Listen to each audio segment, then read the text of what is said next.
અખંડ ભારતના શિલ્પી અને લોહ પુરુષ શ્રી સરદાર વલ્લભભાઈ પટેલની 150મી જન્મ જયંતિની ઉજવણીના ભાગરૂપે કરમસદથી કેવડિયા સુધી નીકળેલી એકતા પદયાત્રાને આણંદ જિલ્લાના આકલાવ મુકામેથી આસામના પૂર્વ મુખ્યમંત્રી અને ભારત સરકારના કેન્દ્રીય મંત્રી શ્રી સર્બાનંદ સોનોવાલ તથા કેન્દ્રીય મંત્રી શ્રી મનસુખભાઈ માંડવિયાની વિશેષ ઉપસ્થિતિમાં પ્રસ્થાન કરાવવામાં આવ્યું। આ યાત્રામાં આણંદ જિલ્લા સંગઠન પ્રમુખ શ્રી સંજયભાઈ પટેલ,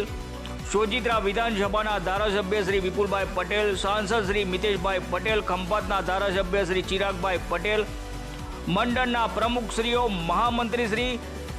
યુવા મોરચો, મહિલા મોરચો, પૂર્વ સાંસદ શ્રી, સંગઠનના હોદ્દેદારો, પદાધિકારીઓ, કાર્યકર્તાઓ તેમજ